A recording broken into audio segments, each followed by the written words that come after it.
Hi, my name is Cameron Russell, and for the last little while, I've been a model, actually for 10 years. And I feel like there's an uncomfortable tension in the room right now because I should not have worn this dress. So luckily, I brought an outfit change. This is the first outfit change on the TED stage, so you guys are pretty lucky to witness it, I think. If some of the women were really horrified when I came out, you don't have to tell me now, but I'll find out later on Twitter.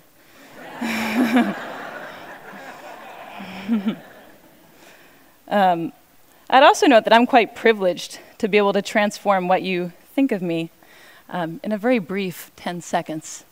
Not everybody gets to do that. These heels are very uncomfortable, so good thing I wasn't going to wear them.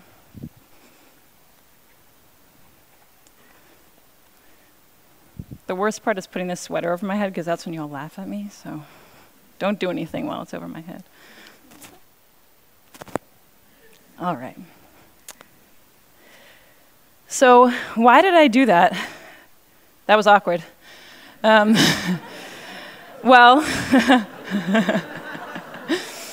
hopefully not as awkward as that picture. Image is powerful, but also image is superficial.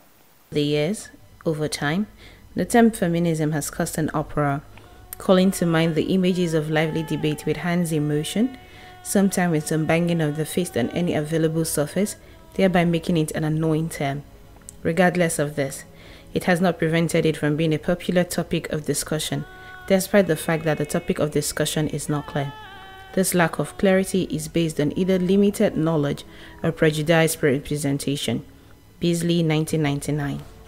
Kellner opines that the visual media and other products of the media culture provides materials out of which we forge our identities, our sense of selfhood, our notion of what it means to be male or female, and there has been increasing evidence in ways in which women's bodies are depicted sexually.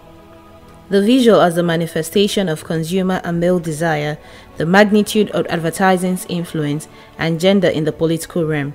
Bratu, 2013. Women are portrayed as sex objects by the use of revealing or provocative clothing, typically displaying excessive skin exposure. King, Lake, and Bernard, 2006.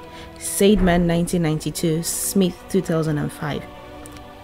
Instances in which the focus is on isolated body parts such as bare stomach, buttocks, cleavage, or a bare chest, in the absence of a focus on the rest of the person. Colby and Albanese, 1996, Rudman and Higuera, 1992, Summer Flanagan and Davis, 1993. Ray Langton believes that when men desires and beliefs dominates a situation, society, or a relationship, women are forced to submit to their whims and become the object of desire. Stanford, 2014. This proves Johnson's 2005 theory of Western mainstream culture of male-dominated, male-identified, and male-centered patriarchal society. Based on all this, modernist feminists are opposed to attention-seeking practices that illustrate the differences between the sexes. This includes the use of cosmetics, wearing fitted clothing as they aim to recreate patriarchy and power. This is visible in the visual media portrayal of female characters of police agents.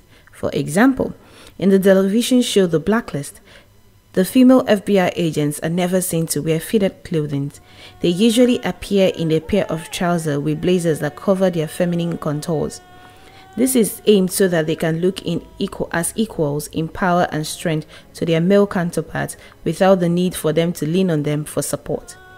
It is worthy of note that the investigation into power dynamics has always been at the center of feminist research as it shows the societal status given to women.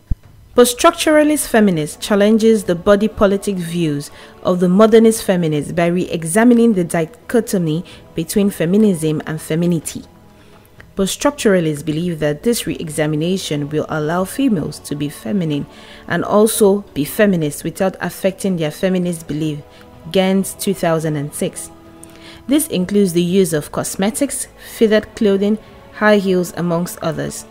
Post-structuralists believe that one can be a feminist and feminine and still demonstrate power and strength. This is also visible when female characters in visual media use their feminine wiles to entrap men to doing whatever they require of them. A good example of this is in the movie The X-Men, where the character of Emma Frost uses her feminine coyness and mutant powers to get men to bend to her will. This echoes the belief of participant A in Coursework 2, that the embrace of feminism and femininity allows women to be in a place of power and control to enable them get what they want. And Foucault, who also believed it can also be a necessary, productive and positive force in a society. Gaventa, 2003. This clearly shows the media functions mainly with the socio-cultural institutions to show and enforce the power relations and gender roles. It is therefore believed by post-structuralist feminists that the society creates and manages the imbalances of relations between the sexes. This makes the visual media pivotal in the scramble over meaning for the aim of deconstructing the mind and rewriting the truth.